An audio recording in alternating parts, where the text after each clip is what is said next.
All right. I mean, we pulled it out, but oh my god, man, that wasn't good. That was a rough game. Holy crap, man. I'm glad the defense showed up in the fourth. They finally started to play some defense in the fourth quarter. For most of this game, the Bulls just weren't playing defense at all. That first quarter was garbage defensively, and then the second quarter was really rough overall on both ends. Third quarter was even, so there really isn't much to talk about there. I thought the Bulls honestly should have probably won the third, but we didn't. But it was ended up being even. And then finally in the fourth, man, we finally saw some defensive life. I don't know why it's taking so long for the Bulls to lock in defensively, but and I'm not saying it's like great or anything, but I just see better effort down the stretch of games right now. And it's just like, why? Like, I need to see this effort at the start of a game, man. I'm not happy about this game overall. Good job getting the win. It was not clean by any means. I saw some Bulls fans talking about this is a great win for us, and I'm like, this is a horrible win. It's a win, but this is a horrible win. You were trailing for 41 minutes of this game. So I am gonna sit here and say that this is not a good win. This is a horrific win. We gotta really talk about this defense, man. I am just livid watching this team's defense just be so terrible. Back-to-back nights of giving up 70 points in the first half. The Wizards came in with the 28th ranked offense, and you give up 70 points in the first half. Like, I don't know what you're doing. Bulls just let guys in transition in that first half just run down the floor and easy buckets. Like, Bulls make a bucket, Cam Whitmore's dunk on your head 3 seconds later. Like, I don't know why this is such an issue. Playing down to your competition is not how you're going to be a good team. You need to be better than what we saw tonight. I am very disappointed overall with this team. Seeing the level of defensive effort. Like, the offense was garbage today, but I can live with the offense being garbage if you would just show up defensively. And, you know, it took a while for the defense just to finally just start saying, you know what? Let's actually guard the guy that's in front of us. Let's not give up a bucket right after we made a bucket. Wouldn't that be something important? Like, that'd be a good idea. So yeah, I'm not happy about it overall. Good job by Trey Jones at the end of the game on that last play, and then on the inbounds pass just to run out and burn the clock. That was very good by Trey Jones. So big key plays from Trey Jones, who was not really having the best game overall, but came out big down the stretch of this one. But either way, as pissed off as I am with how the Bulls look today, we got the win. So good job by the team to at least get the win in the end, because if you did not win this game, bro, oh my god, there would have been some serious issues on this stream right now. Everyone's eardrums would be probably bleeding. Good job getting the win. It was not pretty, but we'll take not pretty and getting the win still. For this next game though against the Pelicans, y'all, I need to see better effort. Like, this team is also garbage, and you better come out and give the better effort than when we saw in this one. Before we get into the game though, make sure to hit the like button on the stream. Helps me out a lot. I sincerely appreciate everyone hitting the like button on the recent streams. I sincerely appreciate all the support. If you're new to the channel like Bulls content, please subscribe. let's get into today, man. All right, we had a lot of guys out tonight. And we'll talk about all of the guys that were missing and who really stepped up. What's going on, Calvin? Oh, yeah. That was honestly going through my head for most of this game. The Bulls were down like 15 at one point, and it was looking rough. I was very, very pissed off in that second quarter. I was like, you guys cannot be serious right now. You cannot be giving up these many points to the Washington Wizards. No disrespect to these guys, but it's just unacceptable. Can the Bulls just get one blowout win, please? I mean, it's just never going to happen, unfortunately, I guess, with this squad. We cannot find ways to beat beat bad teams in a good way. We have to beat the bad teams in a very close-knit and, like, tough, make it hard type of game, or we lose, like how we did to the Pistons when they had their G League squad. Unacceptable, man. It's just straight up just terrible just to see that this team is not playing good defensively. Man, my heart. I mean, bro, thank God that Keyshawn George messed up there, because I actually think that if McCollum caught that ball that George threw out of bounds, like if McCollum caught that, the defense was so messed up that I think McCollum has a really good chance of draining that shot. And thank God George panicked and he threw a bad pass or whatever. But down the stretch of this game, it was bad, man. There was moments down the stretch of this game that it's like, hey, we finally got the lead. We have a 5-point lead, and then all of a sudden it's cut to 2, and then the Wizards take the lead back and are up by 1 after a Buzelis block that for some reason no one wanted to run down. And then George hits the 3 to take him up by 1. Giddey missed 2 shots that I'm just like, oh my God, man, we gotta be better than this. Kobe missed a shot that I thought was a good shot by him. He was able to create the advantage, got the separation, and if you know me, driving in that instance, I think is terrible. So I think he got a wide open look out of it, and he just didn't drain it. And so I'm just thinking, man, the Bulls got the lead, and they had every opportunity to extend that lead, and they didn't. I'm not happy with how everything went in this game. We also saw another offensive rebounding or giving up offensive rebounding issue tonight, and I'm just like, how are you doing this against the Wizards, guys? The Wizards. Come on, guys. Defensive rebounding the whole game stressed me out. The Wizards just started on fire, couldn't drain a 3 at all. So here's the thing. I don't even think the Wizards were even that on fire to start the game. The Bulls gave up 13 free throws in that first quarter, I think. It was so bad. And it was just an overall terrible defensive quarter that it's like, yeah, the Wizards were shooting pretty well, but it wasn't like they were shooting at an egregious rate. The Bulls just kept fouling in that first quarter, and that's why they got to 41 points in that first quarter. It was just egregious defense. Then because we're not playing defense, we have to resort to fouling, and that just lets the Wizards just run up the score. And so that's what started, and then the second quarter happened where the Bulls offense just was getting nothing.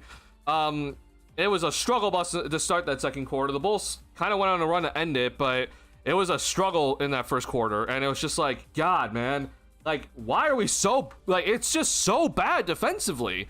You can't play defense for only 12 minutes. It's not gonna work.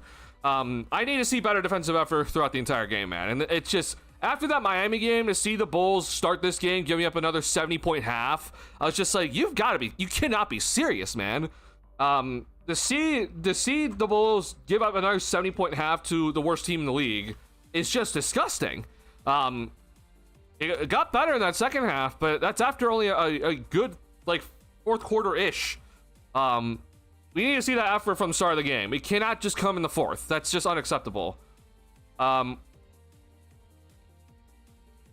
Vooch just can't out these young bigs. I think Vooch honestly played pretty well today. Defensively, he wasn't that great, but again, what do I expect from him defensively? Offensively, he was huge. We needed every point, and I think Vooch did really well in the offense today, so I give him props. But yeah, defensively at least, I agree. I mean, he's part of the issue. He just wasn't sticking. He wasn't really doing a good job on SAR overall. Too close to covering against the worst team in the league. It's just so bad. Again, there's no rest advantage for the Wizards. I don't want to hear about fatigue or anything like that. The Wizards came from Toronto, all right? They were in Toronto last night. Bulls got to stay at home. There's no rest advantage for the Wizards, okay? If anything, they're going to be even more tired than the Bulls. And it looked like the Wizards had a lot more energy today. It's so bad. But yeah, we'll talk about what the Bulls were able to do defensively finally to get the lead. Not really feeling Monta's development right now. He looks less confident with each game. I think today was okay. I'm honestly really worried about Montes' overall, his ankles and everything. Like, because for reminder to everybody, Montes rolled his ankle in the first game of the season. I believe that was his left ankle, but I could be wrong. But like, since then, I don't know if he just hasn't had the same bounce like that he had in preseason, and I just, maybe it's just, you know, defenses have locked in, and you know, they're not just gonna give up easy buckets or whatever. But and then he rolls his ankle yesterday, and like, I was honestly shocked that he played today. I was honestly really shocked to see him in the lineup, and you know, he was okay. We saw some decent defensive moments, and he had a good start to the game. He had like 5 quick points and 4 rebounds. The 3-point shot though was very, very bad, and he hit the big one in the fourth. But yeah, I'm not exactly feeling the best about him right now. It is just once again the reason why I said that, like, a lot of people after preseason are like, oh my god, 20 play per game score. I'm just like, no, I'm not gonna put that on him.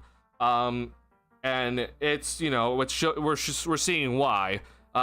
There's just some inconsistencies right now throughout his game where it's like, you know, you expect him to find ways to get to the basket consistently with his size and his athleticism, and it's just not working out right now. His handle's been very inconsistent, and in a game like tonight, it's just like, I was hoping, you know, I understand he's not maybe 100%, but I was hoping for a little bit of a better of a game tonight. But yeah, it's been an inconsistent road so far. Moving forward though, we're gonna, like, I do think that it might be a bit of a sophomore slump. I won't lie. Like, I wouldn't be shocked if that might be happening to him, but he's gonna have to find ways to fight through this and just find his consistency. Now, the 3-point shot, like, you know, before the Miami game, for example, the 3-point shot honestly was looking pretty solid. It was at 40% for the year. So like, I'm not freaking out too much about the 3-point shot right now, because that's been honestly all right. I know today wasn't good, but it's been, honestly, for the most part, it's been all right for the season. It's just that we're seeing some just moments with Matas where it's like, defensively, he's not up to standard, which what we thought. And then offensively, it's definitely been a roller coaster. So that was all right. I think though tonight, just as like everybody else though, it's like, you know, Giddey had a bad first half, and it's just like, okay, we can't have that sort of stuff. You know, and Giddey had a better second half, but it's the correlation of everything where I'm like, yo, guys, we gotta lock in, like, and this just goes to everybody, and this includes Matas. It's like, we can't just like screw around. We can't just be like only focusing for half the game. And I kind of think with Buzelis, there's just moments where he just doesn't seem as locked in and is looking to get the proper shots that he should be getting. So we need to be better as a collective, but I do think that with Buzelis, some inconsistencies have happened. Now, with that being said, I do believe that Donovan has taken him out a lot when it's maybe not necessary for him to be taken out of the game. So it's not like there's many other options that are much better right now for the Bulls, and especially with the injuries tonight. But I mean, the other options at forward haven't really performed like that greatly. Like, Patrick Williams has not really been the best recently. Okoro has, you know, his struggles still. So it's not like there's not really better options. So I will say that it's been frustrating to see that Donovan has not really trusted Buzelis, and we finally got Noah Sengi minutes today, but he got basically cardio in just 3 minutes. But yeah, the Buzelis' development is definitely very key.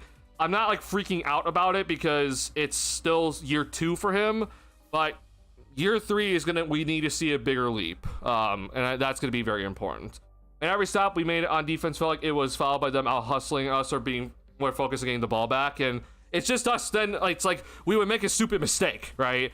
And it would allow the Wizards to like either extend the lead or like, you know, take a possession away. It was just bad. Unacceptable, man. Watch other teams like the Wizards, for example. They let Keyshawn make mistakes while they still giving him on-ball reps. Now, granted, Keyshawn's been very good. Like, Keyshawn George has been very, very good this season. So, that's probably the reason why he's getting a lot more of the on-ball reps. But I would agree though that I would like to see Buzzaz get more of those. I think. I get that we're in a different situation than them, but I just don't want Monticello up on the Pat Williams plan. Don't worry, we're all very scared about that. Trey Jones deciding to finally be aggressive defender when we had a foul to give was smart. That was a very, very smart play by Trey Jones, and I'm gonna also give credit to the coaching staff there. Yeah, I've been very adamant when in various different moments throughout the year where the Bulls decide to foul when they have a foul to give, and it just doesn't make any sense.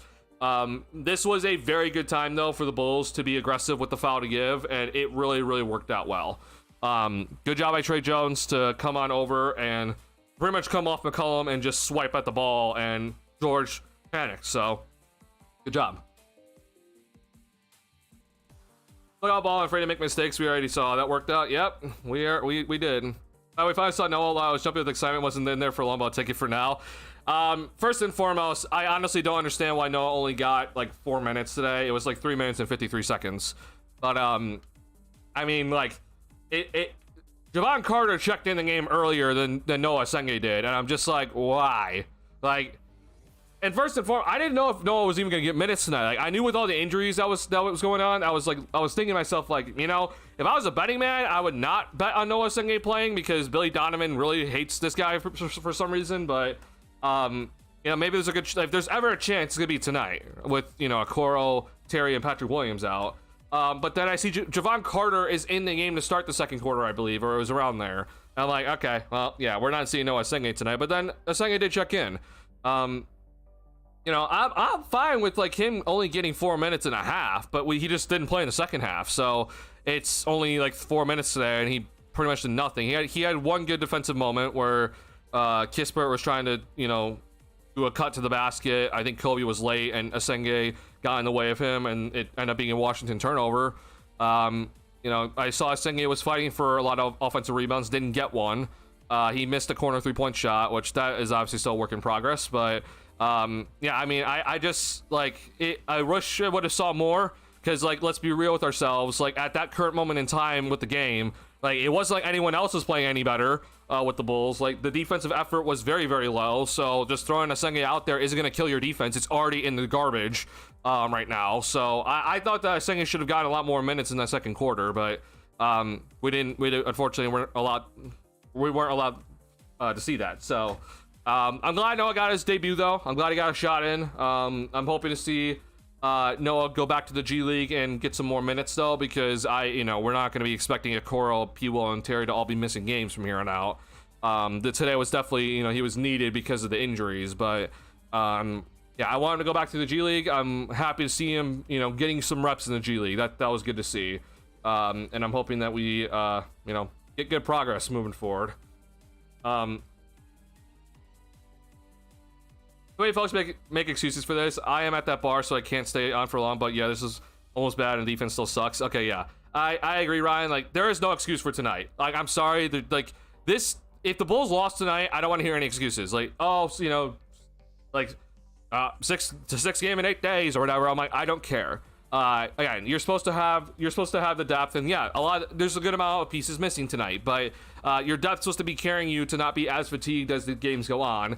And again, the Washington Wizards were in Toronto last night, so you like to stay at home in your bed. You didn't travel anywhere. The Wizards had to travel from across the border from last night, so neither team's on a rest advantage. You just came out like garbage in this game, and we're able to pull it off in the end. But it's just, you can't continue to do this, especially with how the Wizards are very, very hungry for a win. Like, the Pelicans are in the same situation here where, like, they've lost a lot. It's like, you give these teams a chance, man, they're going to absolutely run with it. They're not just going to roll over and give you a shot or just be like, oh yeah, here's the win.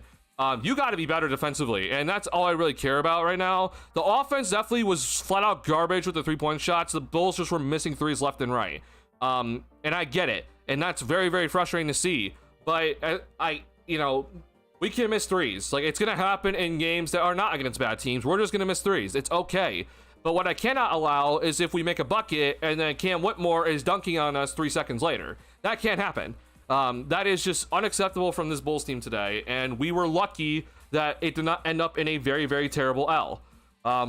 So I understand this is a young team learning. I am understanding that this is a team that is like developing, and they're trying to get the chemistry down right with Kobe getting his first start tonight. Like, guys are out. I get it.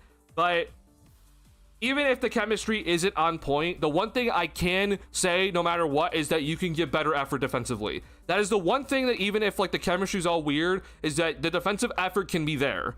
And I just am lost of just watching this team give up bucket after bucket or foul after foul. And I'm like, this is one of the worst teams in the league right now. How are you allowing this team just to get easy drives to the basket?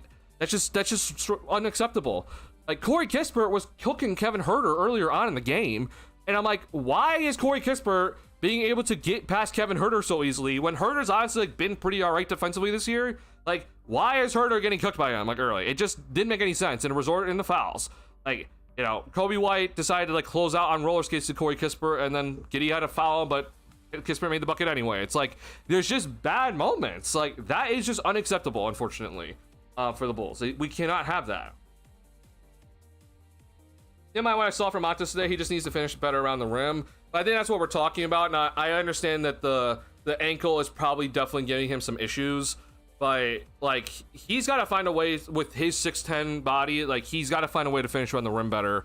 Because there's moments where it's like he gets to the rim and he'll miss, but then there's moments where he can't even get to the rim, and it's like turnover, bad job dribbling and not taking care of the basketball. So there's definitely gonna have to be some better moments for him moving forward. But I'm hoping the Bulls get him just in some better options, because, like, for example, to end the second quarter when Vooch got into foul trouble with his third foul, like, the Bulls ran small and put Buzelis at center, and he was setting screens and rolling. And I was like, why don't we do this more? Because, like, we don't really even do this in the first place. But I was like, we should be doing this more, because, like, this puts Buzelis in a good spot where, like, you can use his finesse to his advantage. And, you know, he's 6'10". Like, yeah, I'm not gonna be running Buzelis at center per se, but you can run Buzelis, and we can run him in the pick and roll as a screener, and it'll get him in the on-ball action and allow him, if he catches the ball, to use his dribbling ability to his advantage in those moments. But it's not something that we see consistently, right? Montes always has good starts, it seems, but middle and end of games have just not been good. Yeah, like, it was a good start again today for Buzelis. He got off to 5 points and 4 rebounds and I think a steal in the first quarter. But we've talked about this, where it's just like, it just seems like after that, he's not always getting, and this is part of, you know, teammates, but he's not really getting some looks. But then you kind of see him like kind of forcing some things when he does get the looks. He's got to be better with the basketball, because then we see usually like a bad turnover here and there. And then defensively, it just seems like it's not just consistent throughout the game. Like, he had that great block right in that fourth, which was great to see. But it's not consistent throughout the game. So yeah, it's just, you know, it's probably again another situation of a young player learning that, like, hey, like, you know, effort in certain areas of the floor just have to be consistent. Like, rebounding has to be consistent, defensive effort has to be consistent, and then he's gonna have to find a way to train his body that, you know, he's gonna give all this effort on that end of the floor, but also still be able to put up points and score efficiently. But it's just because of how the Wizards are. Like, and don't get me wrong, they have, you know, actual NBA players, you know, especially in the starting lineup, but like, it's because the Wizards are so bad. Like, I was hoping for a better game from Buzelis tonight, and that's the reason why I'm pretty critical of him. But, you know, just like I said with Giddey, like, Giddey in that first half, he had made one bucket and it was a steal, so it wasn't even like a half court bucket. He missed a lot of shots, he got a little bit of free throws, but like, that was unacceptable. Like, Giddey in the first half and one made bucket, that cannot happen, right? Like, that is flat out unacceptable from Josh Giddey. Okay, like, this, especially against this team, like, he had, I think it was 5 points or 6 points in that first half. Like, that cannot happen. That is way too unacceptable. We cannot let that happen. So better response from Giddey in that second half. He was able to get to the free throw line a lot, and he hit some threes. But like, it's, you know, if you're wondering, like, am I being too hard on Buzelis? Like, I'm hard on all these guys, especially with this sort of game tonight. Like, you gotta show up in this game. And to see the Wizards completely outworking you earlier on is just not a good thing to see. You guys didn't think he was going to play today after that bad roll yesterday, so I assume he fought through the ankle pain. I mean, obviously he's fighting through a little bit. You know, it helps to be his age. Like, you know, him being young really does help. And I agree. Like, I was not expecting him to play, but if you're gonna play, right, and you know he didn't get pulled or anything, like, then I expect, you know, certain things from you. So, as long as you're out there, I'm gonna be pretty critical. If you're not playing if you're not giving good effort, which he wasn't, and especially defensively. So, like, unfortunately, as much as like he probably isn't 100%. I'm still gonna have to be critical of him because I'm gonna be critical of everyone else. Like, I'm sure, you know, guys are all kind of going through some stuff right now. So, yeah, unfortunately had a bad first half and missed key shots in the clutch times. Yeah, and I was happy the Bulls went to Kobe to, you know, with down the stretch of the game. Like, very clear the ball needs to be in Kobe's hands, or you know, with Trey Jones being out there, also him is fine. Giddey, I am very fine with Giddey being just a spot up shooter in crunch time, and like, hey, if he doesn't have it, then, you know, he can still kind of be like a secondary initiator in that sort of sense. But yeah, I don't really want Giddey to be the first scoring option in crunch time right now. It's with the defense being so locked in, he just can't get to the paint as easily. That's the issue. So that's gonna be something that moving forward, again, he has to just work on it just to get better himself. But I also think that the Bulls might need to adjust with Kobe being back, and that's also fine. So. Yeah, I think we suddenly stopped playing good defense, but we really didn't play any good defense even during our 6-1 record. The opponents were just missing wide open threes and all-time low rate. So like I agree in some aspects. So yes, first and foremost, the Bulls gave up the most amount of points in the paint, even in their 6-1 record, right? They gave up the most points in the paint per game. We also, yeah, the wide open 3-point percentage was ridiculously good in our favor. Opponents were shooting under 30% on wide open threes. As we knew, that was not going to continue. I don't care how much effort you think the Bulls are putting in. Like, if you give up wide open threes, they're not going to only go down at a 30% clip or worse, okay? They're going to go down at a much higher clip at some point, and eventually they started to fall. Hence, then we saw the 5-game losing streak that happened. And we're still seeing the Bulls' defense is still bad. Like, we have 120 points to the Wizards tonight. Again, the 28th ranked offense in the league.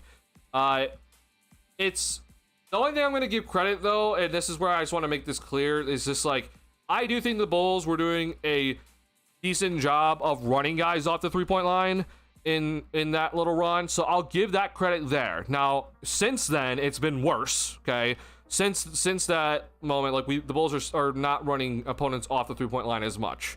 But I'll give them that credit there. However, with that being said, the Bulls still give up the most amount of field goal attempts in the restricted area per game, and as we've seen in these last 2 games, our perimeter defense is still lackluster. Our point of attack defense is not consistent, especially throughout the game, and we continue to give up drives that are unnecessary to give up. So it's definitely not been good. You know, I didn't really like hearing that Billy Donovan said slippage, because I think that the Bulls were in a spot of being the beneficiary of some lucky shooting overall in our favor. And, you know, even at the very least, if you don't think that, you're discrediting the Bulls defense in that little run there, well, either way, I'm still looking at it then at least, like, you have to admit that it was at best a mediocre defense. It wasn't like it was, you know, top 5, okay? So now we're seeing when the 3-point shots are going down and you're still giving up the most points or most field goal attempts in the restricted area per game, it's resulting in these sort of scores, and we're consistently giving up like 120 every night. Now, add on that this has been an issue in these past 3 games, like, it's been rough. So, I'm hoping to see better defensive effort moving forward. But I don't know. With the lack of personnel, and it just seems like the defensive effort continues to just get worse and worse as the days go on. I don't know, man. I feel like we're just hoping for stuff that is very hard for it to ever happen. Yeah. Anyway, takes him out so quick for small shit. He's still learning / growing. I feel like we're clearly better overall with him on the court. I mean, with the current options available, like, Buzelis needs to be out there as much as possible. I agree. But yeah, it's not like, again, it's not like we have like a vet out there that can take his minutes right now. So I think Buzelis needs to be out there as much as possible. His rebounding, like, we were kind of criticizing his rebounding earlier in the season, and like, he's been better. with his rebounding since, so I want to give him credit there. But he's got to find ways, man, to be better defensively more consistently without fouling, and this goes for a lot of other people on the team as well. But and then obviously with his offense, it has to be just more consistent. You can't have good starts and not finish the games as well overall. I don't understand why they picked him at 12 if their belief in him equals 5 total minutes of playing time in 16 games. I don't understand it either, honestly. I'm very confused with what the plan is, but it's not necessarily just about this. It's more so about, okay, like, if you really are in the whole, like, he's super raw, but, like, we very clearly see the upside, then just put him in the G League for the year. I'd be also fine with just that. Like, if he gets no minutes up here, but is just in the G League all season long, like, that's also totally fine with me for a Senge. I'm completely fine with that. But, it's the fact that he keeps coming up and down, and, you know, today, for example, even with all these guys, I think it's not even 5 minutes. It's just like, and, you know, he's coming up and down. He was on our West Coast trip for some stupid reason. I don't really know why he was there. Like, just put him in the G League just consistently. I don't understand why that's such an issue. But yeah, we gotta find ways to just be consistent with him, because it's gonna be messing with him if he keeps coming up and down and isn't able to know, like, when I'm gonna get consistent playing time moving forward. So yeah, got to watch it, see he scored, etc. But I still want to make sure Mata stays ever healthy to focus longer than this one season for him as the priority. I do agree that he should be focusing on his health, and here's the thing, like, I think Mata's honestly moved well enough today for me to be like, okay, like, yeah, he's fine being out there. So I'm not like freaking out about his health and everything like that. But you know, I was shocked to see he was in there. Don't get me wrong, I was shocked to see he was playing tonight. But he moved fine enough for me to be like, okay, yeah, he looks fine. So yeah, inconsistent from 3-point range tonight was probably the biggest issue for Buzelis. But there was also just some moments where he drove and it looked like he just drove into a wall, and I was just like, okay. Still good defensively in the G League too. Yeah, 18.8 seconds per game. That's our number 12 pick is playing right now. Yep, I don't get it. However, as much as this game frustrated me, I didn't play to the level I hoped for. A win is a win. Yes, at the end of the day, this is a win. Okay. I'm not happy overall. Like, you know, if the Bulls lost tonight, I'd probably be screaming. So, like, I'd be so pissed off that, you know, I'm like, as you can see, like, I'm not here smiling today, because it's just like most of this game I was pretty pissed off. So you're seeing my overall emotions for the game, but it's like, I just want to make it clear, if the Bulls lost this one tonight, like, I would be screaming into the mic. Like, it would be a completely different story right now. But we will take this win. I'm just really concerned now moving forward with this team, because, like, everyone keeps talking about the schedule being really squishy in these like the next week or so, and I'm like, yeah, but the Bulls also got to show up and actually go and win these games. Like, we cannot just be like, oh, we're gonna win these games. Like, no, like, teams are gonna look at the Bulls right now, especially these teams that are losing a lot, and be like, oh, yeah, the Bulls are beatable. Like, we could go out and beat this team. And especially with the Bulls, with their very bad starts that we're having, and, you know, tonight wasn't really that great either. Like, it wasn't like the Bulls were, like, down a lot, but I mean, we still started the game in the opening minutes. We were losing overall. Like, teams get confidence from that, and so when you start slow with your overall starters tonight, and just in general throughout the season, it gives these teams that have been losing and, like, pretty much out of the gate, it's like they're down by 10. Okay, like, teams that are in those situations, and you see, you know, they look up at the score like, oh, it's been 7 minutes and we're up by 7. Like, that gives them confidence. That's a, hey, we're in this game tonight. Like, that's something that they haven't felt in many games probably. So it's really frustrating to see the Bulls just come on out and be like, yeah, we're gonna take this game lightly. Or consistently throughout the season, it's been bad start by the starters, and the bench has to come in and save them in most of the time. And tonight, you know, the Bulls bench was pretty non-existent, besides maybe from Jalen Smith. But yeah, we can't depend on the bench to always save us. You know, Iowa's in the starting lineup tonight as well, which I think if Kobe's in the starting lineup, then Iowa needs to go back to the bench. But I'm just like, we have to be better to start games. Defensively is the most important thing for me. It's just like, you got to start better defensively. If the offense sucks, like, okay, so be it. But you got to find ways to just not be as terrible as they started defensively tonight, and it's very frustrating to see. The The Kobe Bryant and 1-3 was crazy. That was an insane and 1-3. Yeah. I was shocked that he even made it, or was even close to the rim, and he made it. Billy Sherman plays out mock this. They just expect him to play iso ball every time. Yeah, I don't know. Like there should be some level of plays to help Booz Ellis get some like actions that can kind of help him, but I don't know what Billy's plan is. Like it's very much like the thing is that as much as I want to see them run specific plays for certain guys, it also would go kind of against the idea of this offense of like, okay, like at any point anybody is supposed to be able to score, you know, we're supposed to trust one another, read and react, etc. But I do think that in some senses, like you need to run some plays for him. And I think we saw it a little bit earlier on, especially during preseason into that Pistons game. We saw plays being run for Booz Ellis in a sense, and it feels like it's definitely gone downhill since. Like, do you guys remember that when I was talking about like there's a play where the Bulls go like this, it's basically down, it's thumbs down, and it's a set play for Booz Ellis to come up. It's a down screen, it's like a chin cut action for him to come up to the top of the key, get a handoff from the center, and it basically allows him to potentially either attack a smaller defender if they decide to switch it, or potentially just run the pick and roll with that guy up the top of the key. And like that play has just not been as prevalent in the Bulls offense since like the Pistons game when he got injured. So yeah, I'm a little bit frustrated with how that's kind of just like gone out of the playbook, and like now they're trying to get him a lot more just like, hey, you got to cut, and like, yeah, he's got to cut, I agree, but it's a lot of just like standing in the corner and looking to knock down threes and moving a lot with off ball, which is an effective trait for him to have, don't get me wrong, but it's also just like he needs these on ball reps, and I feel like he's not getting enough of them. And like, yeah, if he has mistakes, then so be it. Like I'm gonna, like, he needs to find ways to learn from these mistakes and be better overall. But to me, the only way he's gonna be able to find ways to be more consistent with his drives is if he gets more driving opportunities against NBA level defenses. So I'd be for it, but I know Billy's not. Also not specific to this game, but the ref situation is bad. Yeah, the ref situation is honestly awful. Yeah, I won't get too much into it though. Warriors are the only players consistently rebounding for this team are Vooch, Giddey, and Jalen Smith, and who only plays about 15 to 16 minutes a game.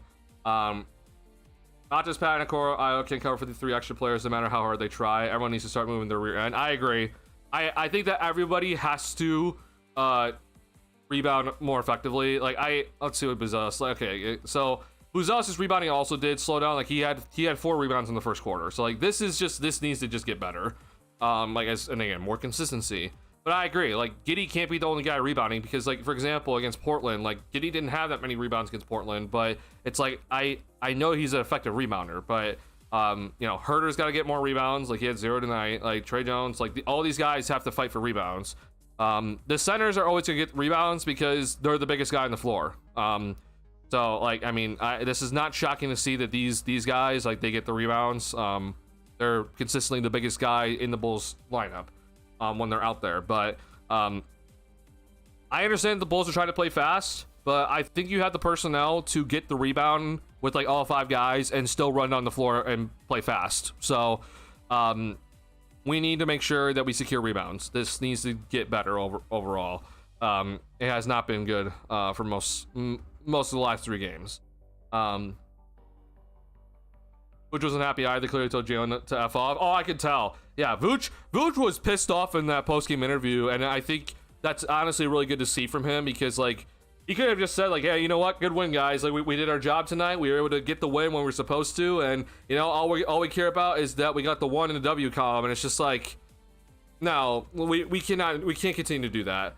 Some bad turnovers also tonight, and you know, Vooch was overall for most of this game was very, very important.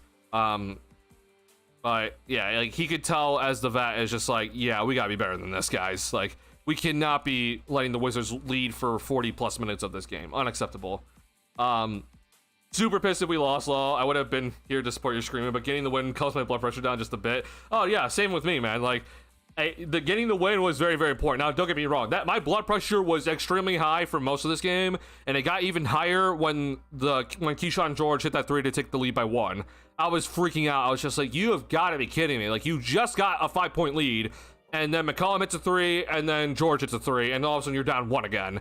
I was freaking out at that moment. I was like, you cannot be serious, guys. Like, you know, it was one of the, unfortunately, I think that was one of those giddy bad possessions on offense, but it's just like, either way though, it's like defensively, you gotta be better. Like the McCollum 3, like we gotta be better defensively there. But then Buzelis got the block on that before the Keyshawn George 3, and I'm like, why is no one fighting for that ball? Like, come on, guys. We really need to be better at getting some of these 50-50 balls, man. I just need to got the roster for AD. Yeah, definitely.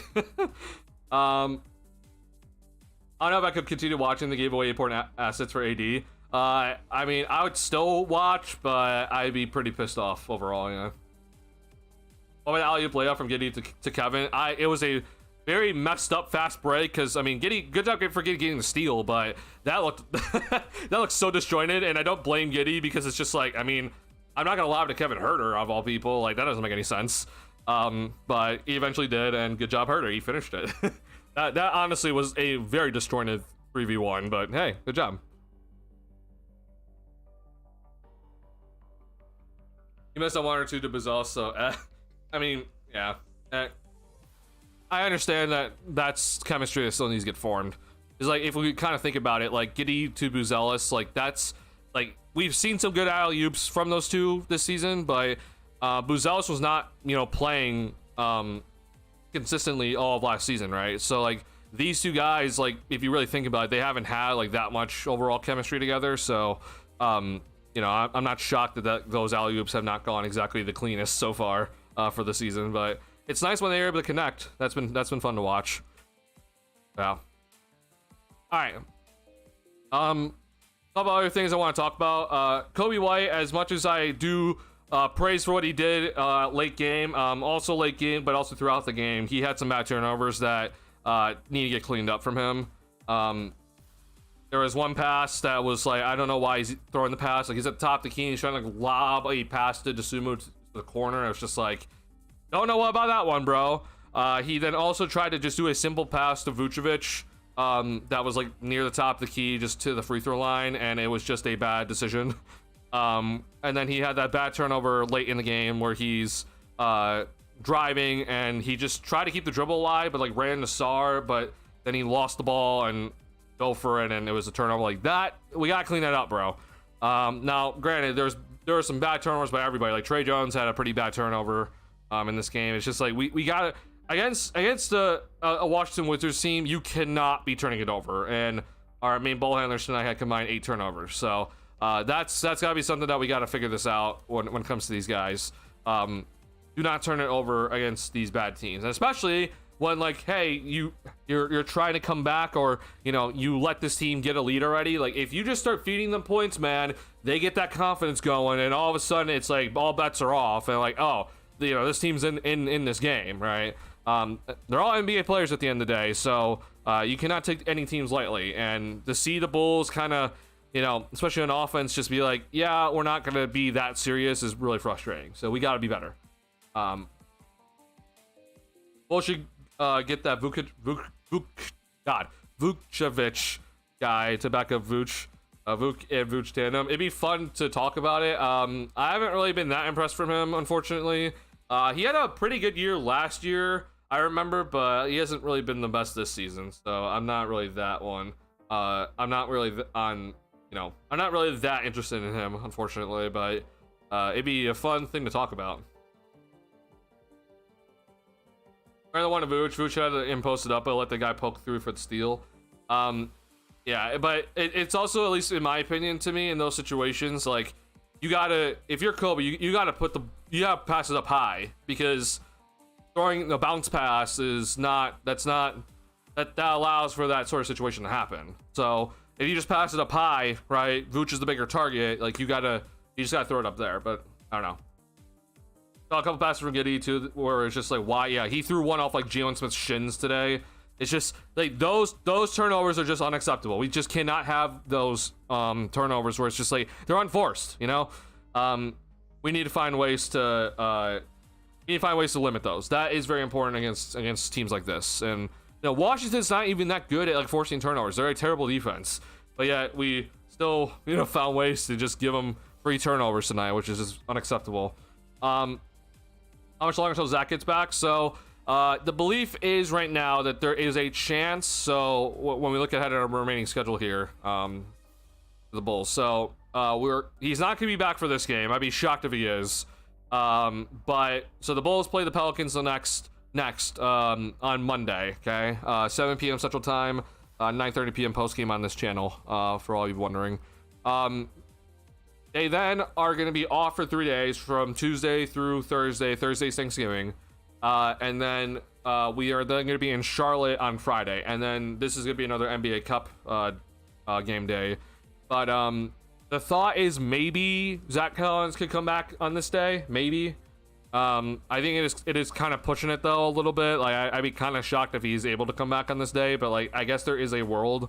He's out of the cast and everything like that. And he's kind of ramping up, so there's a chance he comes back on Friday, but I wouldn't bet on it, honestly. But we'll be getting some updates as we continue along here. I hope to see him at least back early December if we have to drag this out, but I don't know. I'm honestly not sure when he's going to be coming back. We haven't really had like a very clear update in a while here, but in terms of timeline, though, right? Like, you're kind of thinking, hey, like, it's kind of like the 6-week mark around here. So, or it's like kind of like 5.5 week mark, I think it was like here. So it's like, hey, like maybe you come back here.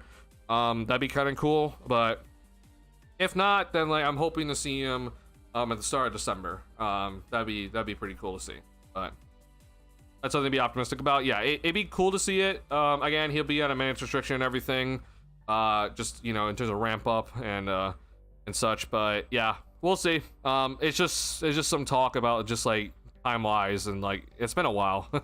And we know that he is out of the cast officially, so that'd be cool if he's able to come back that day. But don't bet on anything. It's just some talk right now that I've been seeing, so we will see. Maybe we'll get an update soon. Honestly, that'd be cool if we could get an update. But just really quickly again, like I've been adamant when it comes to this Bulls team that, including tonight, the Bulls should be winning the next 4. So you got one tonight, right? You got one of them tonight, and it was a very, very, very, very extremely tough win somehow. I don't know how it was this tough of a win. It was very disappointing to watch, but you got one tonight. But like New Orleans is next. They're 2-15. Okay, Charlotte is after that. You should be beating this team as well. And then Indiana is after that, and they only have 2 wins on the season. So you should be winning these next games pretty convincingly. You should be winning these next 4, including tonight. So got one. You should be winning these next 3.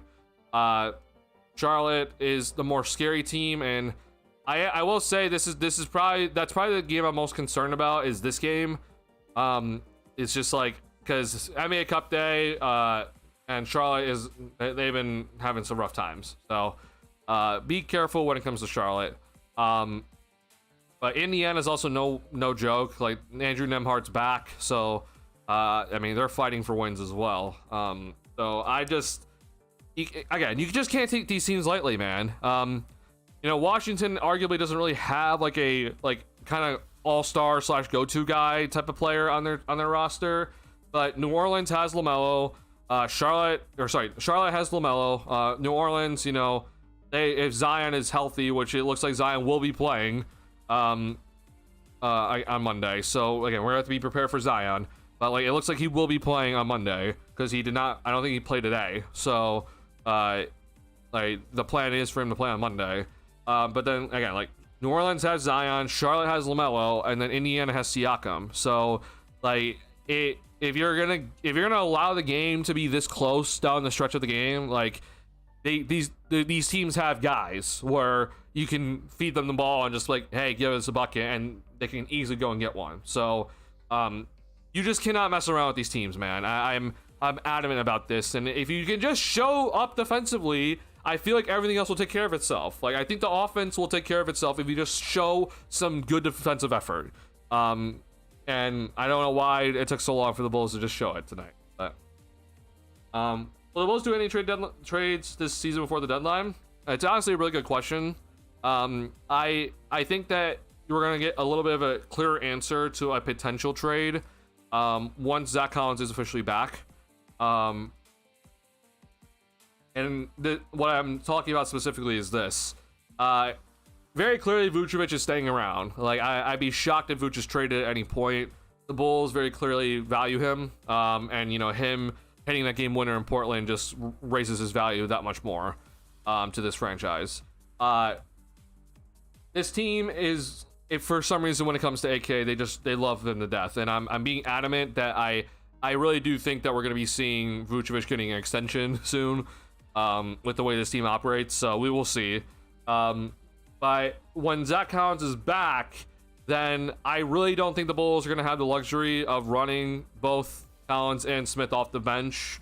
I know there's been talk about playing Smith at the 4. I just don't think he's that effective over there at the 4. He'll be in a pretty rough spot defensively, and on offense, it puts him also in a pretty weird spot. So, I think personally that there's a good chance that if Collins comes back and is playing well and looks healthy, that we could see Jalen Smith getting traded. That'd be my one guy to look out for as a potential trade. I'm not in favor of it. I want Vucevic traded, but that's not going to happen. So I think that honestly we're going to be seeing Vucevic. Maybe he won't get an extension in the season, but I honestly expect him to be coming back after the season. So be prepared, Bulls fans. Beat the Nuggets, but struggle against the Wizards. It's honestly ridiculous. I can't believe how this team operates. Fellas of Zion, Queen, and Trey up front, young athletic front line. Yeah, that the Pelicans are no joke. Like they're definitely no joke. Especially if Zion is available. Like this Pelicans team is no joke. You have to. I mean, Queen's playing really well. Trey Murphy is a legitimate scorer in this league, and then obviously Zion is Zion. Yeah, you cannot take this team lightly by any means. They also had Jordan Poole, which I don't know if he's healthy right now, but that's another dynamic scorer that can go and just light you up for 30. So, please be careful. By all means, I am serious. Like, you have to come out and show the defensive effort that is necessary to win these games. So, okay, it looks like Jordan Poole is out currently right now. I don't know why. So, maybe the Bulls get a little bit of a break. But yeah, it's important that we do not allow these guys to get a lot of confidence and start just, you know, playing fun ball against us, and we're getting all of a sudden outrun in New Orleans. So, yeah. Other trades though, I won't lie, Woodage. I think this team's standing pat again, and just so you know, every time I predicted they're gonna stand pat, they end up actually doing something. And every time I predicted they're gonna make a trade, they end up just standing pat. So, if I had to make a bet right now, I mean, with just the way the things currently stand, like I'd bet that they just kind of stand pat and nothing happens. They just want to continue just letting the team grow or whatever. I'd be very much looking to see if I could trade Javon Carter. I don't know who'd take him at this point though. If you're not planning to bring back Dalen Terry, you should be looking to trade him as well. I don't think a team will trade him, but hey, I mean, someone might be willing to take a flyer on him. Again, I'd be looking to trade Vooch. They're not going to do so, so that means they're probably going to be looking to trade Jalen Smith, which is not what I would want. Yeah, I'd be searching if I were the Bulls, but I just don't expect to see anything like that, unfortunately. I think we're going to be mostly standing pat, and guys that should not be traded maybe potentially are traded, which will be frustrating. Your thoughts on the Ring of Honor ceremony? New twist with Bob Costas calling names, so that was cool. I think to see Bob Costas, calling out the names was awesome. That was very awesome to see. Ring of Honor ceremony, I think that it was done pretty well. Unfortunately, it's hard for me to have some sentimental value to all the people that were up there besides Neil Funk, because unfortunately I did not see the Bulls dynasty in the 90s. But I think they overall did pretty well. It was worth noting that they did not call any names because potentially what happened last time they did something like this, and a name was called and the entire arena booed when they shouldn't have. So I was very interested to see if they're going to call out John Paxson tonight, because if John Paxson got called out tonight and they're like, John Paxson. Like, I would have been very interested in seeing what the fans would have done. So that is just worth taking note of. Like, hey, yeah, like they did not call out the names tonight. That's interesting. Maybe they did though, and it just went to commercial break, and I just didn't see it. But I think that they didn't, and I think that they did it pretty well though tonight. So I think overall the Bulls did good. Good thing the Bulls got the win tonight, because holy shit, if you lost to the worst team in the NBA on this Ring of Honor night, oh my god, I'd be so livid at this team right now. But yeah, I think the Bulls overall did pretty all right with it.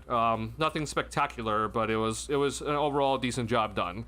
Yeah, that was cool. I really appreciate that they're showing Neil Funk a lot of love, because I think Neil Funk does not get enough credit for what he's done. I mean, one of the best voices to be calling basketball, and obviously Bulls basketball.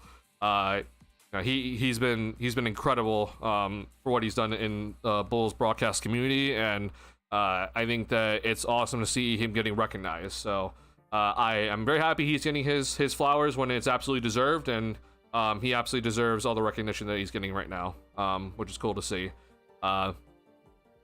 It was very interesting hearing him last night talk about the game and how he doesn't really like how things are, which is just like, okay, well, unfortunately Neil Funk is one of those people that doesn't really appreciate today's game right now. But I get it. He's watched a lot of basketball in his life.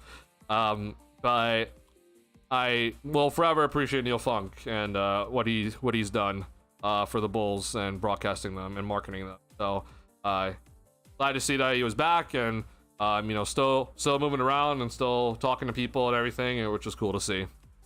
At least there wasn't any boos at the Ring of Honor ceremony. Last year was embarrassment. It was an embarrassment, man. Like, don't get me wrong, man. Like, I don't like Jerry Krause, but like the fact that you're booing his wife is just so stupid. Unacceptable from Chicago.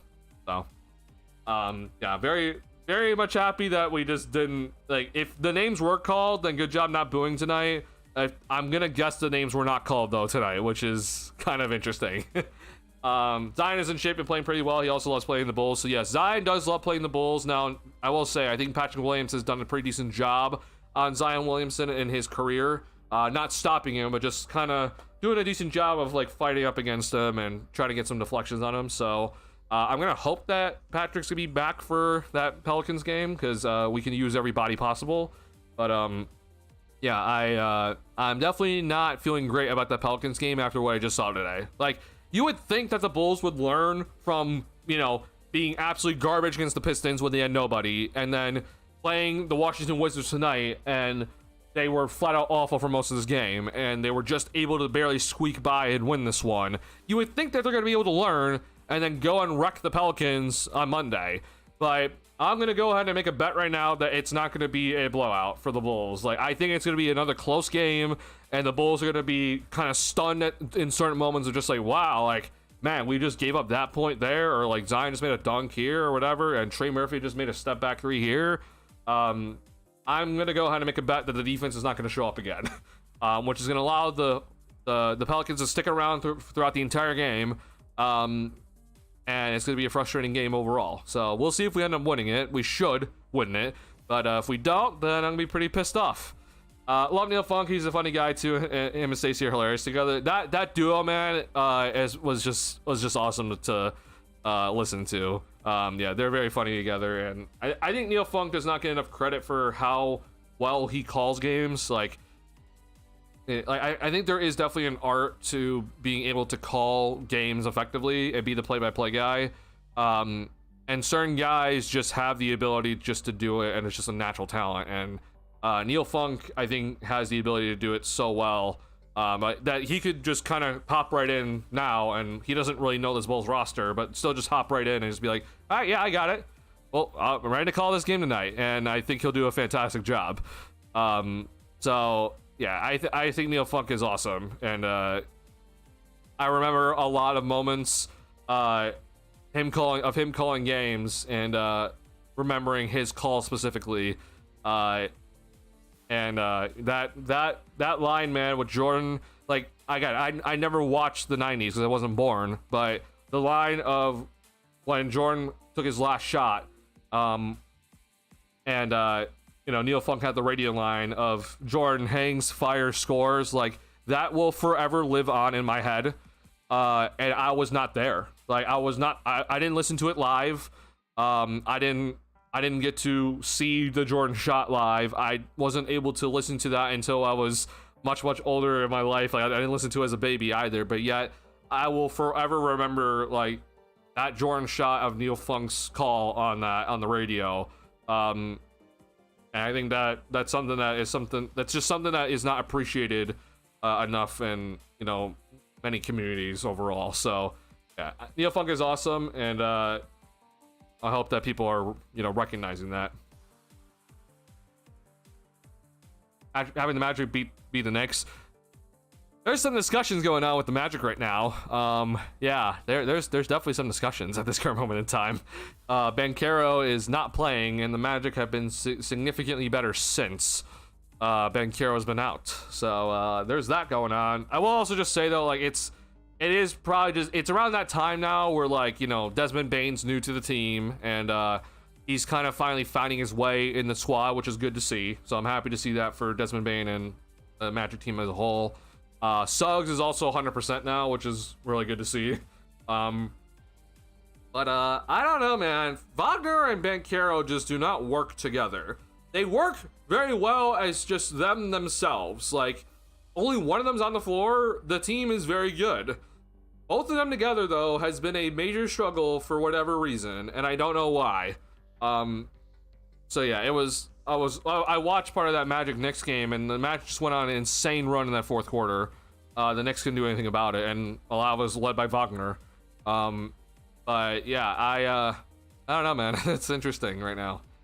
Magic, they had that rough start, but they're finally starting to look like a team again. And they're back up here. So unfortunately, even the win tonight, the Bulls didn't do anything besides not fall tied with the Boston Celtics. So we're still ninth, but yeah, good job of at least not falling to the worst team in the NBA. I guess that's important. Yeah. Brunson is back, so not really sure what's going on with the Knicks in that game. I think the Knicks will win the title when someone says that they end up losing. I think the Knicks are a very solid team still. Like, I'm not going to be discounting the Knicks. Like, they're still a very solid team. When you have Brunson, who can average 30, and Cat, who can average like 25 plus, like, I mean, they're still a very solid team, and they're definitely playing more team-oriented basketball this season, which I think is going to help them. But like, I definitely think though, like, I don't know if I really would have them over like Cleveland or Detroit at this current moment in time, but I definitely looked like an idiot earlier on because I said that I think the Knicks are gonna be worse than the Magic and the Pistons. Now, I mean, that's looked good with the Pistons, but with the Magic, it's still been a struggle bus. So the Magic are just kind of finding their form now, which is kind of shocking to see, but at least they're finding it finally. But it's still gonna be a question though, like when Banchero gets back, like how are they gonna look? And I'm not saying that Banchero is a losing player. It's just that I think the fit overall, when you have both Wagner and Banchero, who both kind of operate the same way, and neither really shoot the three ball as their strength, like it kind of puts both of them in a weird spot. And so you just kind of see the floor gets congested, it slows down, and it doesn't allow for others to operate as effectively, and it's a very odd dynamic. But with that being said, I think that, if they can finally find the chemistry overall, then they should be able to come together and be a better team. So, yeah, I mean, there's plenty of ground to make up in the East still. Like, I mean, even Orlando, who had the rough start, like, they're still only 1.5 games behind second place at this current moment in time. So, even the Bulls are technically only 2 games behind second place. So, plenty of time to make it up. Unfortunately for the Bulls, though, as you can see here, in our last 10, we are under 500. 5-game losing streak, and then, a couple wins here and there. But, every time we have some wins, a loss is always somewhere in there right now. So that's been the issue. Saw that Jordan shot live. It was pretty solid. Yeah, I'm very jealous. I never got to see it live, obviously, but yeah, I'm sure it was an incredible moment. Bulls are on pace for 42 to 43 wins. Yeah, at this current moment in time, we are right now. I will say though, like, it really does scare me how much the Bulls, like in their recent wins, it's all been very, very, very close. Like the Nuggets game, very close game. Okay, Portland should not have been a close game, but it was ended up being a close game and a Vooch game winner. We probably should have lost that one. And then tonight is against the Washington Wizards, where we're trailing for most of the night and we just barely end up winning by one. So like I always get scared. Like I know that's like the Bulls are doing great in clutch games so far this season, but I always think that with clutch games, like things can really go south quickly at any given moment in time. So it does really make me nervous that like when we lose, it's like the Miami Heat game where we got absolutely torched, right? Or the Utah Jazz game where like that was a game that we had a 15-point lead and we gave up the lead. That's concerning, but I'm hoping that we can soon, especially in these next games coming up here, like we gotta find a win here that's pretty just solid and not a close game at the end. We need just a solid win, and that'll help things. But yeah, like right now, the team is definitely on pace for basically a 500 record, which is not great to see. But that's where we're going right now, and I think people need to sort of accept that at this current moment in time. Guys gotta get healthy though. Yeah, I definitely think that injuries played a role in today's game, not last game, right? I talked about last game as that the injuries didn't play a role in it, even though guys got injured, like it didn't play a role. But tonight, definitely there were, the injuries played a role. But we gotta get guys healthy here, and make sure that we're fully ready to go and beat these teams that are much worse than us. At least we think so. Later down the road here in November, so we gotta be better. Straight up, that's just the reality of the situation.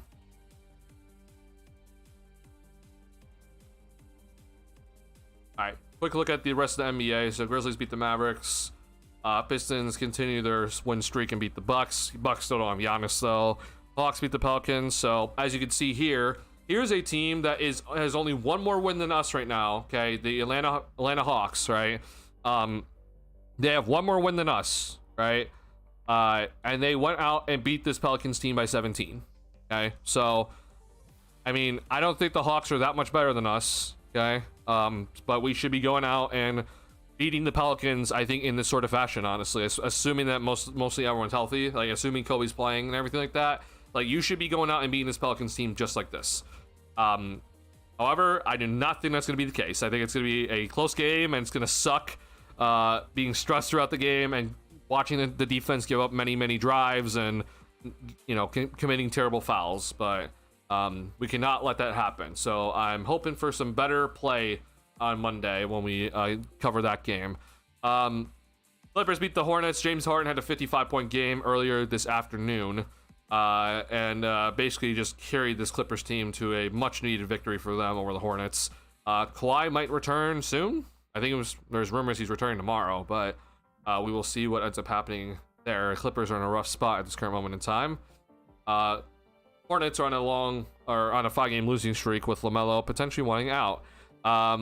Kings and Nuggets are currently in battle, so we will see how that game ends soon here. All right. I get guys healthy, and so guys more consistent. Montes versus Zion should be interesting.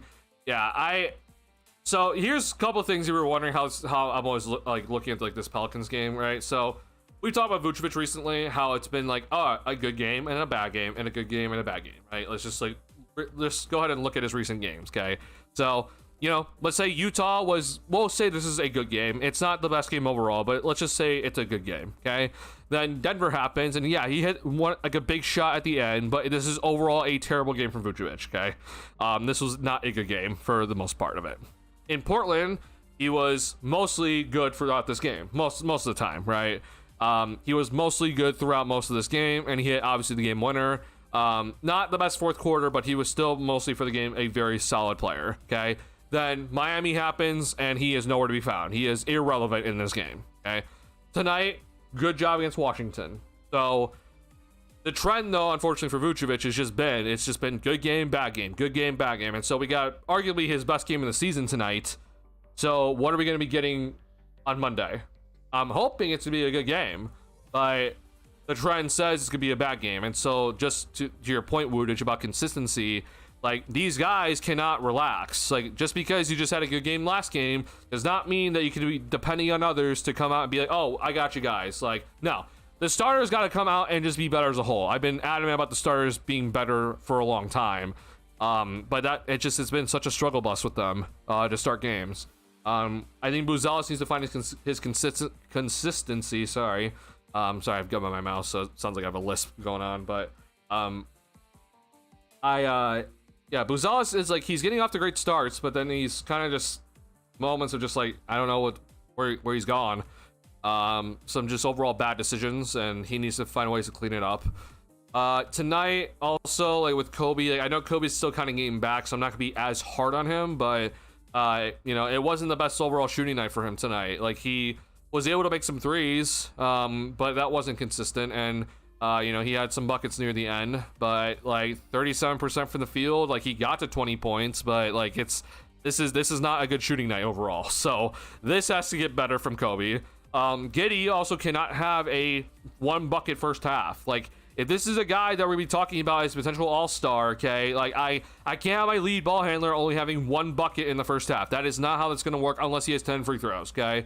Seeing Giddey in that first half only have 1 bucket was just ridiculous. I was like, what are we doing? Josh has to be better than this. Like, I get it, rebounds, assists, I get it. Like, I know everyone wants to talk about it, but to me, again, the biggest thing is if you're gonna be a main ball handler, you gotta score. And to see that when the team was struggling and Giddey had 1 bucket in the first half is just ridiculous. So that needs to get worked out. We cannot have that continue. Overall, so looking forward to seeing if that's gonna be better. My bad, actually, I gave you guys false info. I thought Buzelis had 4 rebounds in the first quarter. I guess he didn't. I guess 2, not even. Okay, you know what, sorry, I got false info from a tweet. That's my bad. All right, so Buzelis had in the first quarter, Buzelis had 6 points. Okay, sorry, I need to go talk to somebody about a tweet that I saw then. Sorry, first quarter tonight, Buzelis had 6 points and 1 rebound. Okay. It was a good start though. Like, it was a very good start for Buzelis to start the game in terms of scoring. Quarter number 2, this is part of the consistency issues that we're having. Honestly, yeah, this is not great. Like 0 for 3 from 3-point range, but it's also just like he's not getting to the rim anymore when he made all of his shots at the rim in the first quarter. 2 rebounds though, and then third quarter for Buzelis, not good. This is not good from him. Fourth quarter, he had a very important block, and he hit the 3. So there's that.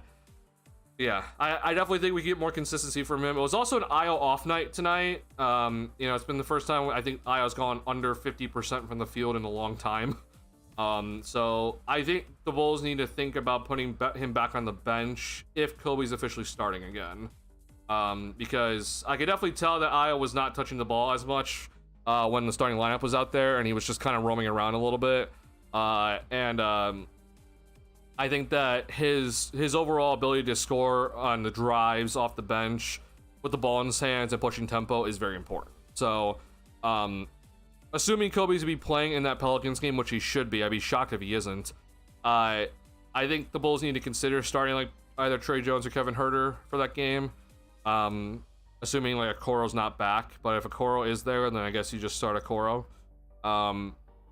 And hopefully the bench will be better than it was tonight. Like, the bench really, like, it's definitely was not what we're used to seeing. Like, I mean, 10 points for Trey Jones, I guess, was pretty important, and he obviously had a really big play at the end of the game, which was huge.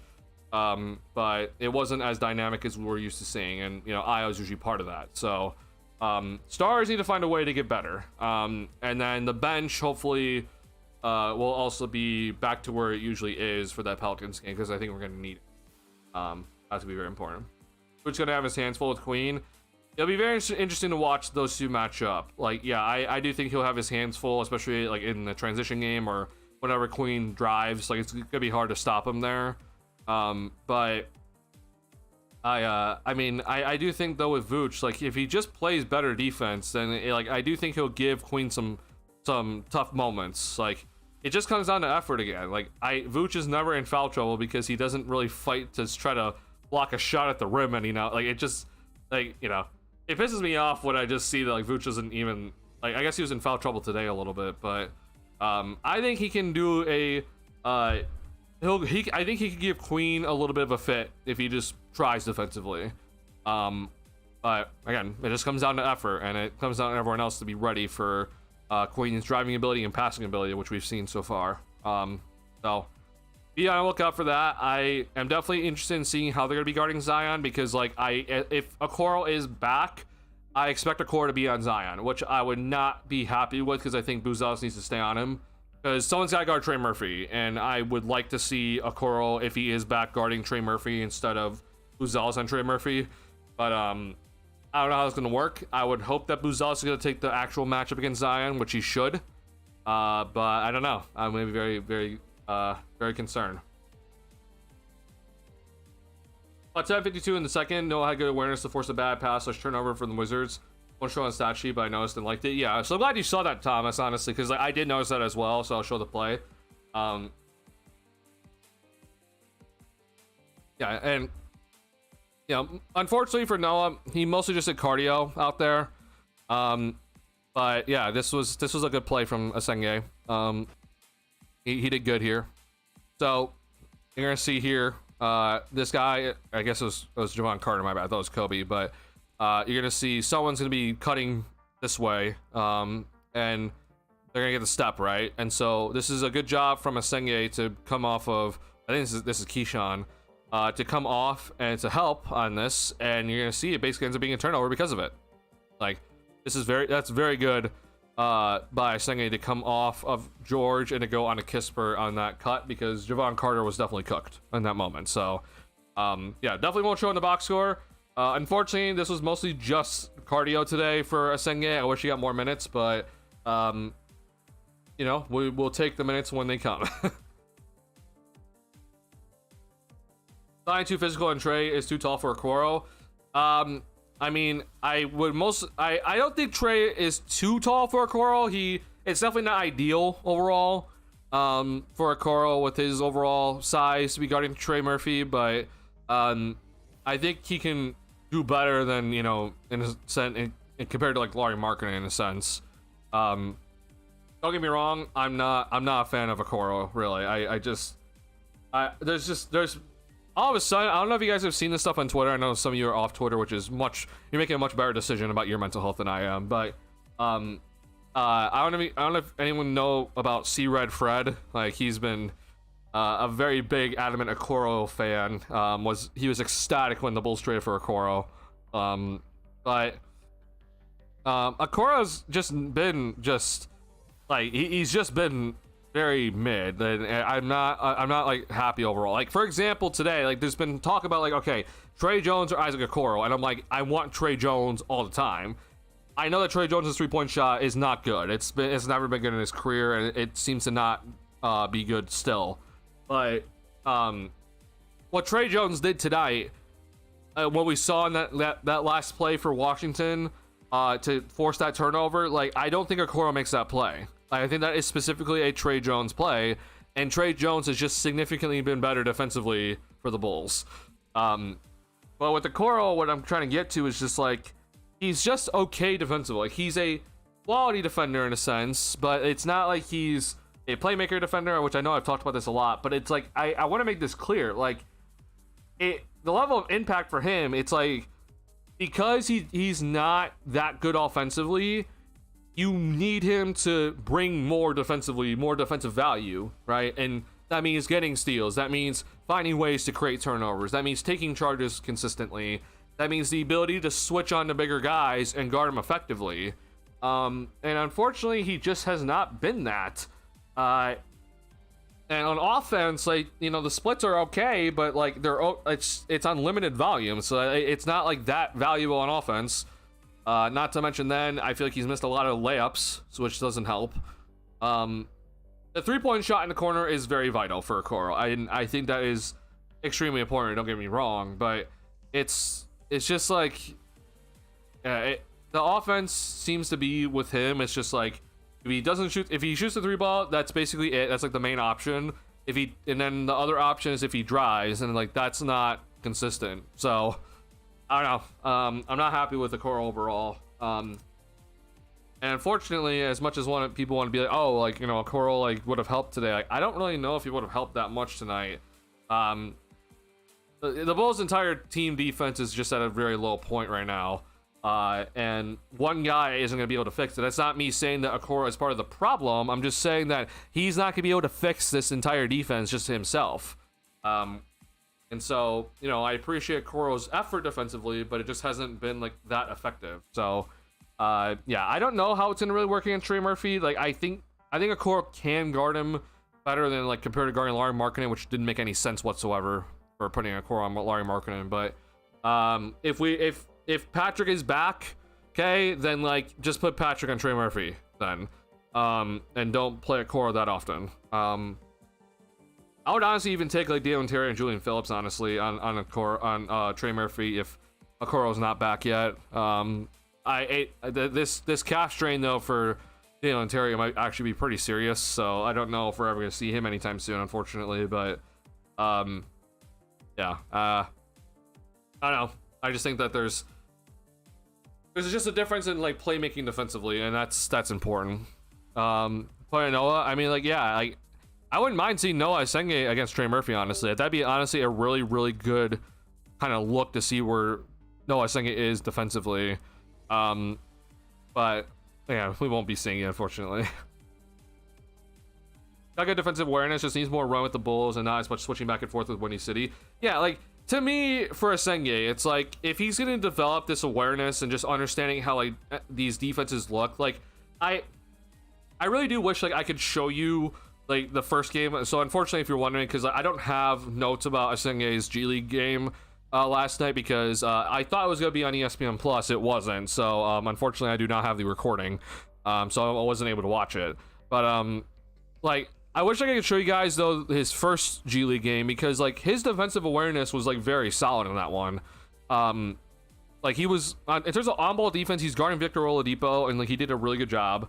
And, like, he was rotating, honestly, pretty effectively. Like, if he saw, like, okay, this guy helped, like, I gotta then go and take his man if the ball is swung there. Like, he did a good job overall. The one thing, though, was just that when he was guarding guys like Oladipo and they didn't have the ball, he would be kind of hyper aggressive and trying to play the passing lanes, and he would get back cut. So that is definitely something that needs to get worked on. But I do think Asenge's defensive awareness, like, it was shown in preseason. Like, there's moments with Asenge where he'll kind of tag on, like, if let's say there's a screen roll top the key, he's guarding someone in the corner, like, he'll come off his corner man and tag the roller after he sets the screen, and then he'll still have time to recover out to his man in the corner and not come out on roller skates. Like, that's Asenge's defensive awareness on a full display, and I think that's very valuable. But, you know, unfortunately for Billy, he thinks that's not that great right now. So I don't know. I think of Asenge much higher than Billy, and Billy's an actual NBA coach, and I'm not. So, you know, take my word with a grain of salt. But that's where we're at right now, and it's very confusing to me. How about my man Julian Phillips? Guy needs more run time out there, although his fouling is pretty bad recently. So yeah, the one thing that was bad today from Julian Phillips, in my opinion, was the fouling. Like, he fouled on multiple drives that were just unnecessary to foul on. But he had a very good first quarter, and I think also part of the second quarter where he cut for a bucket in the first quarter. That was very good to see. And then he got an offensive rebound off of a Trey Jones missed layup, and he dunked it back home. Like, he's doing what we need. And he's done it pretty well. I do think he needs more minutes, but he does need to limit the fouls. That is definitely something that's very important. And, you know, to see, like, someone like Corey Kispert, for example, like, get a step on him is just, like, I think Kispert's a very nice player, but, like, you gotta stay in front of him. Yeah. The deal on Okoro are out. It makes sense not to finally start seeing Noah low, but yeah. I mean, yeah, it would make a lot of sense, but yeah, we're not getting it right now. It's we got against the worst team in the NBA, we got 3 minutes and 53 seconds of Noah Asenge. Like, that to me is ridiculous. I think he should very clearly be getting at least 10 minutes in these games. But I don't know. I guess not. His last Windy City game, he looked pretty good on defense, getting steals and whatnot. Okay, that's good. Yeah, with a second, I saw the one pass or the one play where he got in the passing lanes and then he was able to go and dunk it. That's great to see. Like, I think that's something that Senge is gonna be very good at. If he's able to find the timing and proper time to gamble, his passing lane defense should be pretty solid. Yeah, I'm hoping to see some good overall defense. Like I'm gonna have to try to find a way to find the recording because again I don't have it. Unfortunately, it said it was on Roku. I'm like, well, I don't have Roku, so yeah, I'm hoping to see some good stuff defensively from Senge, which again I think that overall we've seen it when he's played. We just haven't seen him play.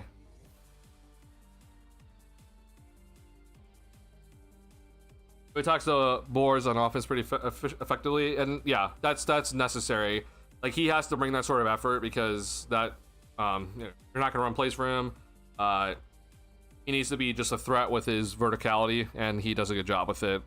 Yeah, I appreciate Phillips what he's done.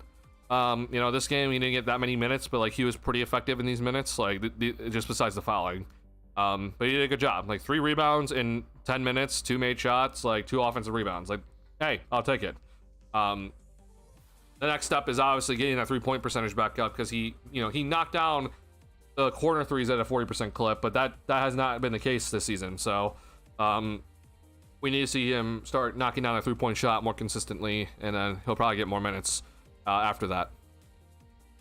When he gets beat, he seems to aggressively make up for it. I appreciate the effort, but Phillips has to be careful out there. Yeah, but I think that's not just him though, Thomas. Like I think that's kind of everybody, where like they have to be better defensively, where if they do happen to get beat, then you don't foul. Like you have to trust your defense to figure out a way to like not foul on that specific possession. But I know it's hard. I'm not here to be like, oh, they're gonna always be there, because they're not. Like, I mean, we saw so many times tonight where Josh Giddey was supposed to be the help man in rotation and was very, very much late on many possessions. So I get it, but yeah, we gotta try to find a way to limit our fouls as much as possible, because just giving free throws up is just a killer. Yeah, happened twice. Well, I mean, yeah, it's I know that it happened twice with Phillips, but it's part of the problem, right? It's those moments when you're out there as a bench player that isn't gonna get a lot of minutes. Like, he fouled twice in pretty close proximities to each other when he fouled. Like, that's bad, right? Like, and I know it doesn't sound like a lot, but it's those moments stack. And for someone like Phillips, who's supposed to be like pretty decent defensively, like, we can't have that happen. So he has to find a way to not foul as often, because if you think about it, right, like every foul he gives up is potentially 2 free throws.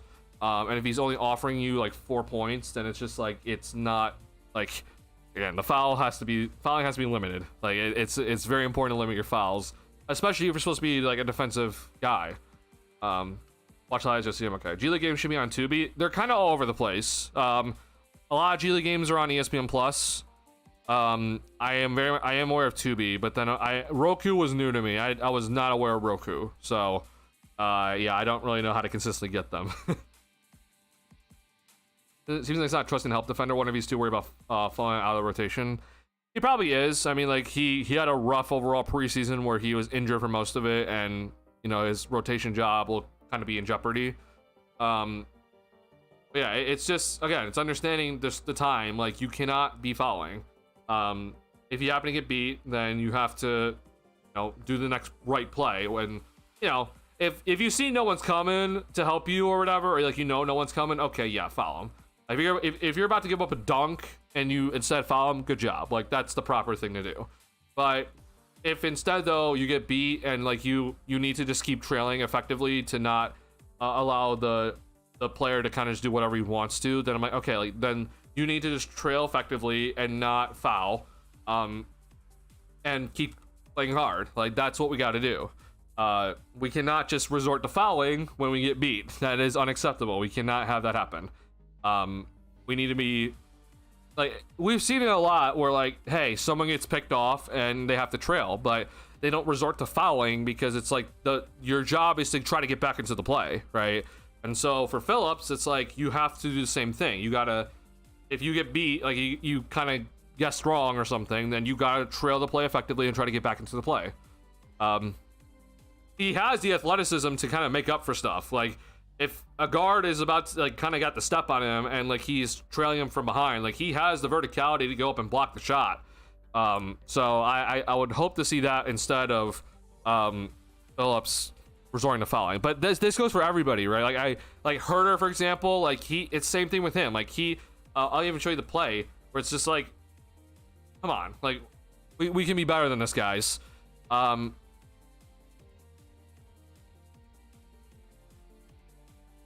trying to find it.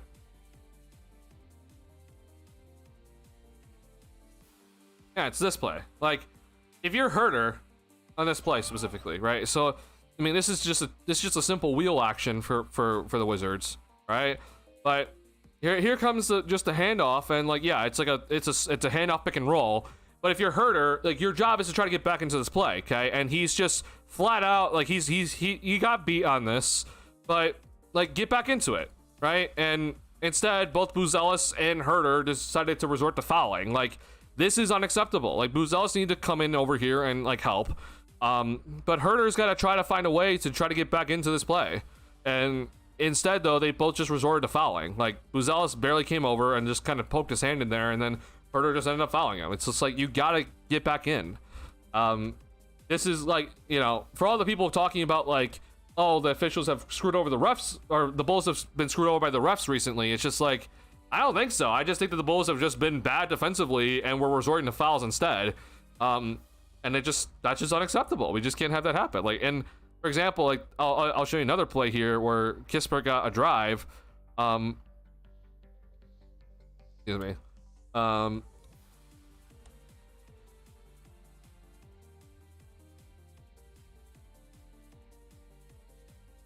And this play, like, if you're Kobe, okay, on this play, like you gotta try to close out better, right? And so here again, same action that we just saw, okay. This time Io stays in front of CJ. There's a difference, okay. But if you're Kobe, like first and foremost, Kobe is not close enough to Kispert. He was playing too far off for some reason, and so he's running out to this guy on roller skates, and he gets blown right by him, right? Like if you're Kobe, like come on. Like I'm sorry, it's just like this has to be better. And you know, I unfortunately then here it's like you like this. I'm not blaming too much on Giddey here, but like it's just you're resorting to fouling. But like even Giddey's help here is like kind of late. Like it's already too late at this point.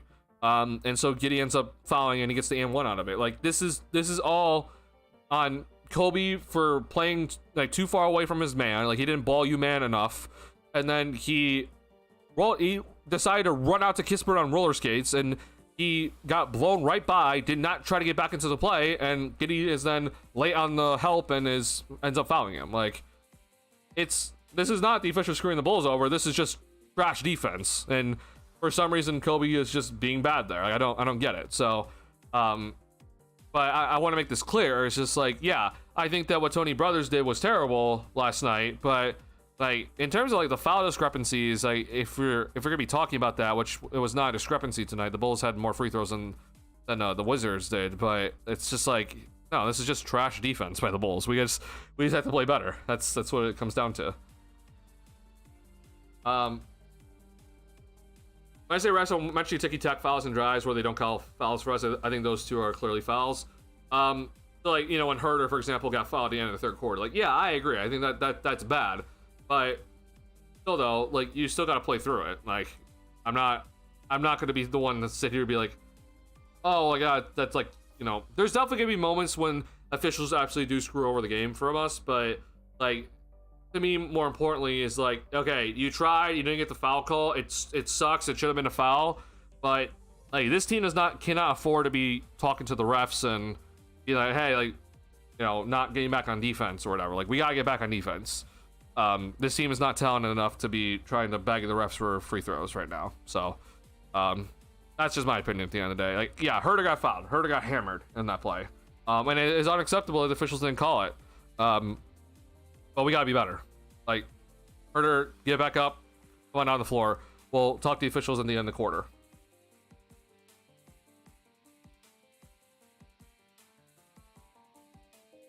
There's like two that Giddy didn't get that they literally call on all the time. I mean, yeah, but either way, it's still like I agree that I think Giddy probably should have been to the free throw line a little bit more tonight, but it's just how it's gonna go, right? So just get back up and just play some defense. And look, I'll be here. Don't get me wrong. I'll be here when I think it's absolutely egregious from the officials, and I think that play at the end of the third quarter where Herter got absolutely hammered, like, yeah, that was pretty egregious. Like, the officials missed that one, but it to me, it still comes down to like you got to just get back on defense right now. Like, I can't have you guys bickering with the officials at this current moment in time. We can't be worrying about it. Get back on defense, and we'll talk about this later or in post game, and we can have our words then. To me though, like, I think for me specifically, it's just that like tonight the Bulls were not losing at all because of the officials. Like, the Bulls are just garbage tonight for most of this night. So it's just, to me, I'm like, I really just don't really care if you thought like, if like let's say for Herter, for example, like, yeah, you got fouled, but like I really don't care if you thought that you did, because the team has just been garbage. So I'm not really happy overall with everybody. I don't know if we really deserve the benefit of the doubt at this current moment in time with the way we played. So I would hope that we can just forget about it, just move on, just all right, next play. But yeah, I agree though that there's definitely moments the Bulls don't get the calls that they should be getting in terms of offensive end. Defensively, I think the Bulls have just been bad in terms of their fouls. That's just the unfortunate part. Agree though, I hate when people beg for fouls during live ball. I think that with this team specifically, we just can't afford to have it happen. Like, you know, if you have a superstar that is going to be, you know, bickering at the officials, like, and trying to get them on their side, that's one thing. I don't really like that either. But like, they can really try to change the outcome of the game, and you know, you can kind of afford to give up a bucket here and there because you have that sort of guy. But the Bulls don't have that right now. So your job is to get back on defense and to play hard. A lot of done turnovers tonight and missed easy shots. 2 shots from Io came to mind. Yeah, Io missed a gimme early on. That was just like, what the hell, Io? That was unacceptable. Yeah. We already mentioned the Kobe turnovers, which were pretty bad. Yeah, a lot of stuff going on. Yeah, blowing layup from Kobe. Yeah, Kobe blew that layup in the fourth. Yeah. Or, I mean, Kobe, I think, blew 2 layups actually tonight. He blew one in the third. That was like, don't know how you missed that one. And then he blew one in the fourth as well. So, yeah. Look at LeBron do that all the time. Oh, yeah. I mean, those 2 guys are going to do it constantly. But, like, at the same time, they're, you know, I mean, LeBron's prime I'm talking about here. But, like, they can go and probably make it up. You know, Luka is just an insane level right now. But, you know, we don't have that luxury right now. None of us are all-stars on this roster besides Vucevic in his past years, okay? So, with that being the case, then it is important that we understand that and understand that our margin of error is very, very low. So, get back on defense. That's all I can say. Especially just in a game like tonight, man. Like, you weren't losing because of the officials. Like, you were losing because of you. That's all I'm just gonna say. Like, in a game like tonight, I'm just like, yeah, like, it was probably a bad call, but it's also just like, it's on us for us being in this position where, like, we need free throws right now. Like, that's on us, guys. So always bothersome when someone stops on a play to complain to the ref. Not to show good leadership and guiding Vooch away from the ref. I agree. Like, that was very good by Matas in that second quarter when Vooch picked up his 3rd foul. I honestly, in that moment in time, I don't know what Vooch was mad about. Like, I think he was pissed off because he missed the hook shot in the post over Keyshawn George and thought George fouled him. And then Vooch got called for an over-the-back foul after that. But I was just like, I don't know what you're pissed off about. Like, you should have made that. You're 3 feet away from the rim and he missed it. And then he clearly fouled George or whoever was under him after that. And then he's like yelling at the refs about it. I'm just like, brother, like, maybe you got fouled, but like, bro, we can't. First and foremost, it's a bad job of you to commit another foul right after. But you can't be complaining right now. Like, get back on defense. This Washington team's been killing us after a made bucket. And this is a silent out of bounds play. Like we gotta be ready for, or get ready on defense and be ready for them to come down the floor. Like we can't be complaining to the officials today. It's just not one of those games right now. So yeah, I agree. Like Montes did a good job because then Vooch could have picked up a tech. And then if he wasn't calming down, then probably would have committed another foul eventually. So yeah, good job by Montes and taking Vooch away, and then Billy took him out, so which is good. All right, y'all. I appreciate y'all tuning into the stream. I'm sorry about my energy tonight. I'm really sorry. Like I'm not like that energetic, but I'm just like this game really pissed me off. I'm really sorry. Most of this game, my hands were basically like going like this up into the air because I was just like, I was so pissed off with the defense tonight. I was just like, guys, like come on. And it's just because I know that it's just like if I threw a G League team out there tonight and they just gave effort, like I think we see a better effort through, especially in that first, like specifically in that first half tonight. Like that's all I'm just thinking about. It's just like if we just put a G League team out there and just had them playing at 110% effort on the defensive end only, like I think they could have given better effort than the Bulls did defensively in that first half. And when I see stuff like that where guys are just not playing good defense at all, and it's just at an unacceptable level, where no one's rotating and we're seeing guys get blown by, like there's no screen set, like we're giving up buckets like 3 seconds after we just made a bucket. Right? Like that sort of shit bothers the crap out of me. Like it really does bother me because it almost makes me feel like you're not taking your job seriously if you're a player. And I get really pissed off. Like you can lose games. Like it's gonna happen in this league. You're gonna lose games. But the one thing that I want to see is at least effort. Like I think that's important for me. And this Bulls team for some reason has just been very inconsistent with the defensive effort, and it's unfortunately gotten to just such a low that I'm just like, yo, like, come on, man. You're professional players. You're in this league for a reason. Play defense. Like, I'm not even just saying be better defensively. I'm just saying play defense because you're not even playing defense right now. And so, I'm really pissed off with how the defense looked tonight. So, I apologize for my lack of energy, and not seem as excited about the win. I'm just really pissed off with how the defense looked tonight, and we had a narrow 1-point victory over the worst team in the league. Like that doesn't give me any sort of confidence moving forward. So, but at the end of the day, like we said, it's a win, and we'll take the win and head to New Orleans and hopefully get another win over there. So that's gonna be important. So, once again, I sincerely appreciate everyone tuning into the stream. If you have not hit the like button on stream yet, please do. I sincerely appreciate all the support on the streams. If you're new to the channel like Bulls content, please subscribe.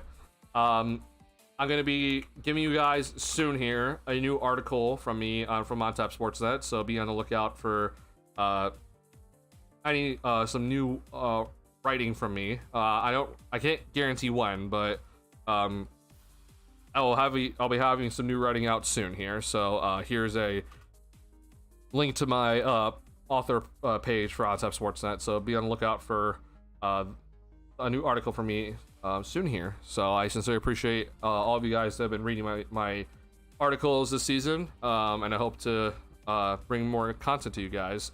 When we hit a 3 and they come back down and immediately give up a 3, I lose it. And it's like not even just like a contested 3, it's like a wide open 3.